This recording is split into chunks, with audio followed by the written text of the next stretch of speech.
Hi friends, ఇవాల్టి video వచ్చేసి మంచి బ్లౌజ్ కటింగ్‌తో మీ ముందుకొచ్చేసాను చూడండి. ఇక్కడొచ్చేసి ఇంకా ఇది మార్నింగ్ కట్ చేస్తున్నాననమాట. నైట్ కాదు, తెల్లవారుజామున కట్ చేసుకుంటున్నాను. ఆ రోజుకి కటింగ్ చేసినవేమీ లేవనమాట. ముందుగా కట్ చేసుకుంటే వర్క్ అనేది ఎక్కువగా అవుతుంది కదా! ఇక్కడైతే నైటే తడిపేసి ఐరన్ చేసి పెట్టేశాను. ఇప్పుడైతే కట్ చేస్తున్నాను చూడండి. ఓపెన్స్ అనేది అటువైపు ఉంది, జెయింటింగ్ అనేది నా వైపు ఉందనమాట. కింద హెచ్చు తగ్గులు లేకుండా నీట్‌గా ఒక లైన్ వేసేసుకొని ఫస్ట్ అయితే ఈ హెచ్చు తగ్గులంతా కట్ చేయాలి. అక్కడ వరకు క్రాస్ ఉందనమాట. ఈ లైనింగ్ ఏంటంటే దానిలోంచి తీసేటప్పుడు చాలా క్రాస్‌గా వచ్చింది. ఇంకా తడిపేసరికి ఇంకా క్రాస్ అయిందనమాట. ఫస్ట్ వచ్చేసి క్రాసులు తీయడానికి ఒక లైను, కింద నడుము దగ్గర ఒక 1/2 ఇంచు కుట్లకు పెట్టేసుకొని స్ట్రెయిట్‌గా కట్ చేసేయాలి మొత్తం కూడా. ఇలా హెచ్చు తగ్గులు తీసేస్తేనే బ్లౌజ్ సెట్ అవుతుందనమాట. ఇలా నీట్‌గా కట్ చేసేసి ఈ 1/2 ఇంచ్ అనేది కుట్ల కోసం అనమాట. ఇప్పుడొచ్చేసి నేను కట్ చేస్తున్నప్పుడు టైం ఎంత అవుతుందో మీకు చూపిస్తున్నాను చూడండి. ఈ టైంలో కటింగ్ పెట్టుకున్నాను అనమాట. ఎందుకంటే కొంచెం బట్టలు అనేవి ఎక్కువగా ఉన్నాయి. ఇప్పుడొచ్చేసి సైజ్ బ్లౌజ్ తీసుకొని నడుము లూజు, చెస్ట్ పొడవు ఇవన్నీ చెక్ చేసుకోవాలి. చూడండి, ఇక్కడ ఇది ఇంట్లో కట్ చేస్తున్నాను కాబట్టి కొంచెం లైటింగ్ అనేది తక్కువగా ఉంటుంది. ఇప్పుడొచ్చేసి సైజ్ బ్లౌజ్ ఎప్పుడైనా మనం ఉల్టా తీసేసి మెజర్మెంట్స్ తీసుకోవాలి. సైజ్ బ్లౌజ్ ఉల్టా తీసేసుకొని బ్యాక్ పార్ట్ మిడిల్కి మార్చేసి నడుము లూజ్ చెక్ చేస్తున్నాను చూడండి. టైట్ కుట్ల దగ్గరకు ఒక మార్కింగ్, ఎక్స్ట్రా క్లాత్ వరకు ఒక మార్కింగ్, వచ్చిన దానికంటే 1 ఇంచ్ ఎక్స్ట్రాగా పెట్టేసుకోవాలి. ఇప్పుడు వచ్చేసి బ్లౌజ్ యొక్క హైట్ బ్యాక్ డాట్ నుంచి షోల్డర్ వరకు ఈ విధంగా నీట్గా పెట్టేసుకొని వచ్చిన దానికంటే ఇక్కడ కూడా ఒక 1/2 ఇంచ్ పైకి మార్కింగ్ ఇచ్చేసి లైన్ అయితే వేసేయాలి అక్కడికి. ఇలా నీట్గా ఇప్పుడు వచ్చేసి సైడ్ వైపున కూడా ఒక లైన్ వేసేస్తే ఈ క్లాత్ మొత్తం మనకు బ్యాక్ పార్ట్కి సరిపోతుందన్నమాట. ఇప్పుడు వచ్చేసి చెస్ట్ లూజ్ చెక్ చేసుకుందాం. ఫస్ట్ హుక్స్ నుంచి చంక కింద కుట్టు వరకు కొంచెం లాగినట్టుగా చూసుకోండి, వచ్చేస్తుందని చెప్తూ ఉంటాను కదా, అదే విధంగా చూస్తున్నాను చూడండి. కరెక్ట్గా వస్తుంది. చూడండి, ఇక్కడ 8.5 వచ్చింది, 8.5 వచ్చింది చెస్ట్ లూజు. 8.5 అంటే మనకు 8.5ని 4 భాగాలుగా ప్లేస్ చేసుకుంటే వచ్చేదే చెస్ట్ అనమాట. చుట్టుకొలత మన చెస్ట్ చుట్టుకొలత వచ్చేసి 34 ఇంచులు ఉంది. నడుము లూజ్ వచ్చేసి 8 ఇంచులు అండి. 8 ఇంచులు అంటే 32 ఇంచుల చెస్ట్ ఉంది. చెస్ట్కి నడుముకి 2 ఇంచులు మాత్రమే తేడా ఉంది. చూడండి, ఇక్కడ 2 ఇంచులు మాత్రమే తేడా ఉందన్నమాట. ఈ 2 మెజర్మెంట్స్ కరెక్ట్గా తీసుకున్నారంటే బ్లౌజ్ అయితే ఖచ్చితంగా సెట్ అవుతుందన్నమాట. ఇంకా మనకి ఇక్కడ 8.5 ఇంచులు పెట్టేసుకుంటున్నాను చెస్ట్ కోసము. నడుము దగ్గర 1 ఇంచుకి డాట్కి ఎలాగో కలుస్తుంది కాబట్టి ఇలా లైన్ వేసేసుకుంటే మనకు స్టిచ్ కూడా ఇలా వస్తుందన్నమాట. ఇంకా చూడండి, బ్యాక్ సైడ్ డాట్ వేస్తాం కదా, కొంచెం దగ్గరగా అవుతుంది. ఇంకా బ్యాక్ పార్ట్ మిడిల్కి మర్చేసుకొని కింద ఖర్చు వదిలేసుకొని నెక్ హైట్ అయితే చెక్ చేసుకోవాలి. వీళ్ళకి కొంచెం షోల్డర్ అనేది జారుతుందని చెప్పారు. షోల్డర్ జారకుండా కుట్టమని 2 ఇంచులు నెక్ లూజ్ పెడుతున్నానండి. 2.5 పెట్టేసాను అనుకోండి, నెక్ జారుతుంది మళ్ళీ. అందుకని 2 ఇంచుల పైన, కింద వచ్చేసి 2.5. దీని బాక్స్ షేప్ ఇచ్చేసుకొని నీట్గా నెక్ రౌండ్ అయితే తిప్పేసుకోవాలి. ఈ విధంగా నెక్ రౌండ్ ఇక్కడ మూలన ఒక 1/2 ఇంచు తేడాతో అలా రౌండ్ తిప్పేసుకుంటే మంచి రౌండ్ అనేది వస్తుందన్నమాట. ఇప్పుడు వచ్చేసి షోల్డర్ సైజ్కి ఎంత ఉందో అంత మీరు కుట్లల్లో ఖర్చు ఎంత పడతారనేది చూసుకొని పెట్టేసుకోండి. నేను ఖర్చులతో సహా కలిపి మార్కింగ్ ఇచ్చేసుకుంటున్నాను ఇక్కడ. అలాగే చంకదింపు కూడా పెట్టేసుకోవాలి. కింద కుట్టుకు వదిలేసుకొని క్లాత్ పైన కుట్టుతో సహా కలిపి పెట్టేసుకోండి. మనం స్టిచ్ వేసింది చూసుకోండి, అలాగే ఖర్చు కూడా చూసుకొని పెట్టేసుకొని ఈ విధంగా నీట్గా బాక్స్ షేప్లో మార్కింగ్ ఇచ్చేసేయండి. ఇప్పుడు నేను ఇస్తున్నాను చూడండి, అలా బ్యాక్ పార్ట్ అనేది పర్ఫెక్ట్గా కట్ చేస్తే ఫ్రంట్ కూడా పర్ఫెక్ట్గానే వస్తుంది. మనం ఎక్కువ కరెక్ట్ మెజర్మెంట్స్ ఎక్కడ తీసుకోవాలి, బ్యాక్ పార్ట్లో తీసుకోవాలి. అలాగే ఫ్రంట్లో ఫ్రంట్ హైట్, ఫ్రంట్ నెక్ ఈ 2 కరెక్ట్గా తీసుకుంటే బ్లౌజ్ సెట్ అవుతుందన్నమాట. చూడండి, ఈ మూలన మనకు 1.5 ఇంచులు పెట్టేసుకొని నీట్గా రౌండ్ తిప్పేసేయాలి ఇలా. ఇప్పుడు ఈ ఆర్మ్ రౌండ్ అనేది మనకు సైజుకి సరిపోతుందా లేదా చెక్ చేసుకోవాలన్నమాట. ఈ చెస్ట్ లైన్ వేసాం కదా, అక్కడికి రావాలి మనకి. ఈ సైజ్కి ఎంత ఉందో చూస్తే 7.5 ఉంది. పైన 1/2 ఇంచు కుట్టుకు వదిలేసుకొని చూడండి, ఇలా నీట్గా టేపుని పెట్టేసి చెక్ చేసుకోండి. నాకు 7.5 కరెక్ట్గా వచ్చిందనమాట, సరిపోయింది. ఇంకా బ్యాక్ డాట్ వచ్చేసి షోల్డర్కి ఎదురుగా వేసేసుకోవాలి. ఫోల్డింగ్ మీద 1/2 ఇంచు ఖర్చు పట్టేసుకుంటే 1 ఇంచ్ అవుతుంది. అది పొడవు వచ్చేసి 3.5 ఇంచులు లేదా 4 ఇంచులు వేసేసుకుంటే సరిపోతుంది. ఇంకా నీట్గా కట్ చేసేయడమే, మొత్తం కూడా నీట్గా కట్ చేసేయాలి. ఇలా మార్కింగ్ అనేది కరెక్ట్గా పెట్టుకుంటే బ్లౌజ్ అనేది ఈజీగా సెట్ అవుతుంది. ఇలా మొత్తం కూడా కట్ చేసేయాలి. నేను ఈ లైన్స్ కంటే కొంచెం ఎక్స్ట్రాగా కట్ చేస్తున్నాను. ఎందుకంటే నాకు ఒక అలవాటు ఉంది. స్టిచ్చింగ్‌లో నేను ఖర్చు ఎక్కువగా పడతాననమాట. అది నేర్చుకున్నప్పటి నుంచి అలవాటయింది కాబట్టి ఈ లైన్ కంటే కొంచెం ఎక్స్ట్రాగానే కట్ చేసుకుంటాను. మీరైతే మీరు ఎంత ఖర్చు పడతారనేది చూసుకొని కట్ చేసుకోండి. ఇంకెక్కడికక్కడ టక్స్ అయితే పెట్టేస్తున్నాను చూడండి నీట్‌గా. ఇలా బ్యాక్ పార్ట్ రెడీ అయిపోయింది. నడుము దగ్గర కొంచెం క్లాత్ క్రాస్‌గా తీయండి. మరీ ఎక్కువగా తీస్తే బ్యాక్ పార్ట్ పొడవు తగ్గుతుంది. చూసుకొని తీసేయండి.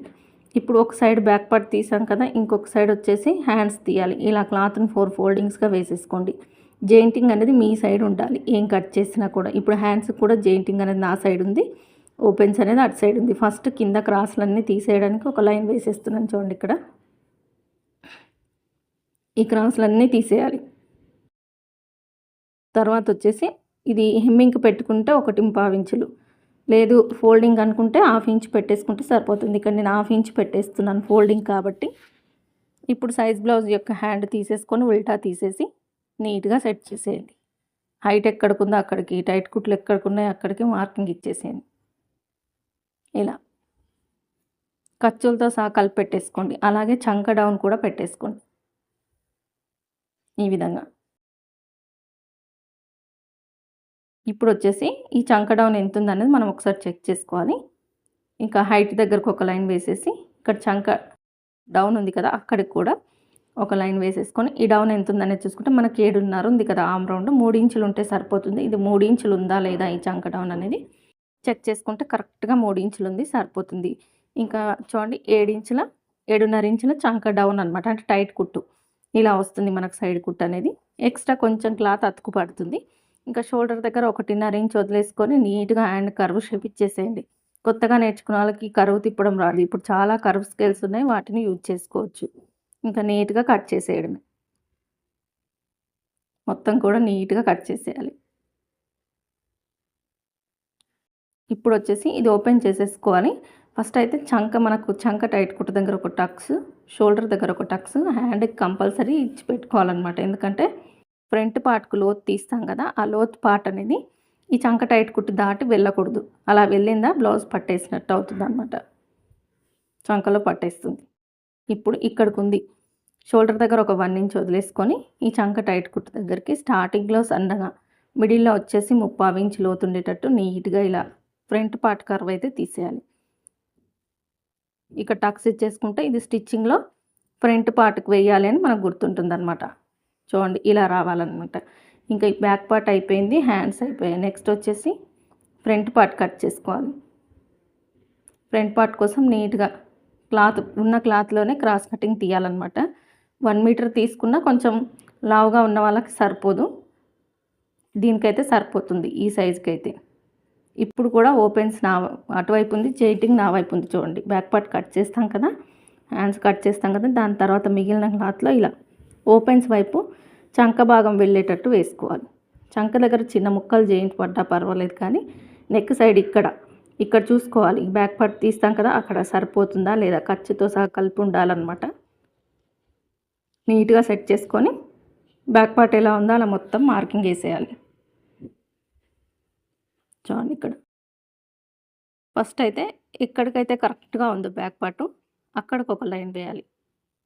తర్వాత వచ్చేసి ఖర్చు కోసం చాలామంది ఫ్రంట్ పార్ట్లో నెక్కు వీ షేప్లో వస్తుందంటారు. ఇక్కడ ఖర్చు చూసుకోవాలన్నమాట. మనం కుట్టేసరికి నెక్కు తగ్గుతుంది కాబట్టి ఖర్చు చూసుకోవాలి. నేను ఖర్చుతో సహా కలిపి ఖర్చు కోసం ఒక లైన్, మెయిన్గా ఎక్కడికుందో అక్కడికి ఒక లైన్ వేసాను. కొంచెం ఖర్చు ఎక్కువైంది కాబట్టి ఇంకొంచెం తగ్గించుకుంటున్నాను ఇక్కడ. ఇలా రౌండ్గా కుట్టినప్పుడు ఇది కుట్లలోకి వెళ్ళినా కూడా మిగిలిన రౌండ్ అనేది కరెక్ట్గా వస్తుందన్నమాట.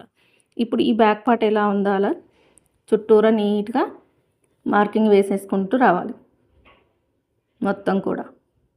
ఈ చంక దగ్గర వచ్చేసి ఈ రౌండ్ తిరిగే దగ్గర 1/2 ఇంచ్ లోతు అనేది తీసేయాలి ఫ్రంట్లో. ఫ్రంట్ హ్యాండ్స్కి తీయాలి, ఫ్రంట్ పార్టు లోతు కూడా తీయాలన్నమాట. హ్యాండ్స్కు ఫ్రంట్ పార్ట్కి రెండిటికి తీస్తేనే బ్లౌజ్ సెట్ అవుతుంది. ఇప్పుడు క్రాస్ కటింగ్ అనుకోండి, ఫ్రంట్ హైట్ ఇలా చూసుకుంటే మనం ఎంత సాగతీస్తే అంత సాగిపోతుంది కాబట్టి ఇలా చూసుకుంటే సాగుతూ ఉంటుంది. కాబట్టి ఇలా కాకుండా ఇలా బ్లౌజ్ నీట్‌గా పర్చేసుకోండి. మనం వేసుకున్నప్పుడు ఎలా ఉంటుంది ఫ్రంట్ పార్టు బాడీ మీద ఉంటే అలా నీట్‌గా పర్చేసుకొని షోల్డర్ దగ్గర నుంచి మెయిన్ డాట్ వరకు ఫ్రంట్ హైట్ అనేది చెక్ చేసుకోవాలి. చెస్ట్ తక్కువగా ఉన్న వాళ్ళకి ఫ్రంట్ హైట్ అనేది కొంచెం తక్కువగానే ఉంటుంది. సైడ్ కుట్ల వైపు కరెక్ట్‌గా ఉంటుంది. ఇక్కడికొచ్చేసరికి ఫుక్స్ దగ్గరకొచ్చేసరికి తక్కువగా ఉంటుంది కాబట్టి నీట్‌గా సెట్ చేసి చూసేసుకోండి. ఇక్కడ చూడండి 11.5 ఇంచులకు కొంచెం ఎక్స్ట్రాగా ఉందన్నమాట. నేనైతే మొత్తానికి 13 ఇంచులు పెడుతున్నాను. ఎందుకంటే నేను కొంచెం ఖర్చు ఎక్కువగా పడతాను కాబట్టి 13 ఇంచుల 13 ఇంచులు తీసుకుంటున్నాను ఖర్చులతో కలిపి ఫ్రంట్ హైట్ అనేది. ఇలా మీరు ఖర్చుని బట్టి తీసుకోండి. మీరు ఎంత కుట్లల్లో పడతారనే దాన్ని బట్టి తీసేసుకోండి. మీరు తక్కువగా పడితే 1 ఇంచ్ తీసుకున్నా సరిపోతుంది వచ్చిన హైట్ కంటే కూడా.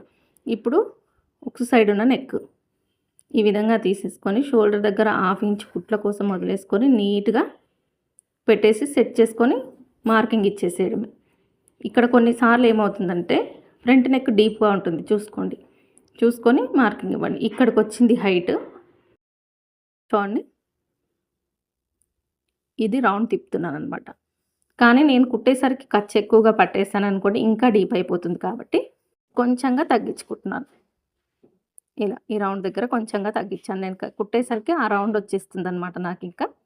ఇప్పుడు నీట్‌గా ఇలా ఫ్రంట్ నెక్ మార్కింగ్ ఇచ్చినాక తర్వాత ఫస్ట్ హుక్స్ నుంచి 4వ హుక్స్ వరకు మార్కింగ్ ఇచ్చేసుకొని సైడ్ కుట్ల వైపున కూడా చంక దగ్గర నుంచి క్రాస్ బెల్ట్ అతుక్కునే వరకు ఇలా చూసేసుకొని మార్కింగ్ ఇచ్చేసుకోండి. ఖర్చుతో సహా కలిపి మార్కింగ్ ఇచ్చేసి స్ట్రెయిట్‌గా ఇక్కడికి లైన్ వేసేయండి. ఫస్ట్ ఈ విధంగా లైన్ వేసేసి ఇలా క్రాస్‌గా షేప్ ఇచ్చేసుకోండి నీట్‌గా. చూడండి ఇప్పుడు వచ్చేసి డాట్స్ వచ్చేసి 2.5 ఇంచులకు డాట్ పాయింట్ అంటుంటాం కదా, ఈ సైజుకి 3 ఇంచులకు వేస్తేనే సరిపోతుందన్నమాట. 3 ఇంచులకు డాట్ పాయింట్ ఇచ్చేసుకొని చూడండి షోల్డర్కి ఎదురుగా రావాలి మనకి. డాట్ గ్యాప్ వచ్చేసి 2 ఇంచులు, డాట్ పొడవు వచ్చేసి 2.5 ఇంచులు వేసుకుంటే సరిపోతుంది. ఇంకా ఒక సైడ్కు మిడిల్లో ఆమ్ రౌండ్ సైడ్ డాట్ అనేది మనం మెయిన్ డాట్ వేసేస్తే ఆమ్ రౌండ్ సైడ్ డాట్ అనేది వచ్చేస్తుంది అనమాట. ఇంకా నీట్‌గా కట్ చేసేసుకోవడమే. బ్యాక్ పార్ట్ కరెక్ట్ మెజర్మెంట్స్ తీసుకొని ఫ్రంట్లో కూడా ఇవన్నీ చెక్ చేసుకొని కటింగ్కి కొంత టైం అనేది కేటాయించాలన్నమాట. కొంతమంది స్పీడ్గా ఏవి కొలుసుకోకుండా కట్ చేస్తూ ఉంటారు. అలా కాదు, ప్రతిదీ చెక్ చేసుకొని కట్ చేసుకుంటే మనకు వర్క్ ఎక్కడికి పోదన్నమాట. బ్లౌజ్ నీట్‌గా సెట్ అవుతుంది, వర్క్ కూడా పెరుగుతుంది. చూడండి నేను నీట్‌గా కట్ చేసేస్తున్నాను. ఇంకా ఇప్పుడు బ్యాక్ పార్ట్ అయిపోయింది, ఫ్రంట్ పార్ట్ అయిపోయింది. తర్వాత వచ్చేసి క్రాస్ బెల్ట్ మీకు డాట్స్తో సహా చూపిస్తున్నాను. చూడండి ప్రతిదీ చూపిస్తున్నాను కాబట్టి మీరు వీడియోకి లైక్ ఇచ్చేసేయండి. సబ్స్క్రైబ్ చేసుకోకుండా చూస్తున్న వాళ్ళైతే సబ్స్క్రైబ్ చేసుకోండి. ఇక్కడ ఈ క్లాత్లో మనకు 2 లేయర్స్ క్రాస్ బెల్ట్లు వస్తాయి. ఇంకా మందంగా వేయాలనుకుంటే మీ దగ్గర ఏదైనా క్లాత్ ఉంటే వేసేసుకోవచ్చు. ఇప్పుడు ఈ క్రాస్ బెల్ట్ తీసేసుకొని ఎగ్జాక్ట్గా ఎక్కడికి ఉందో అక్కడికి నీట్‌గా మార్కింగ్ ఇచ్చేసేయాలి ఫస్ట్ ఇలా. తర్వాత వచ్చేసి దానికి ఖర్చు కలుపుకోవాలి. 1 ఇంచ్ 1/2 ఇంచ్ అనేది చూసుకొని మీరు కుట్లలో ఎంత పడతారనేది చూసుకొని కలుపుకోవాలి.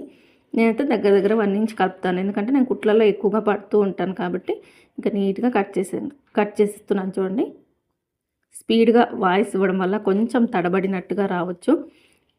వీడియో నచ్చితే లైక్ చేయండి, సపోర్ట్ చేయండి, సబ్స్క్రైబ్ చేసుకోండి. వీడియో చివరి వరకు చూసిన ప్రతి ఒక్కరికి థ్యాంక్ యూ సో మచ్.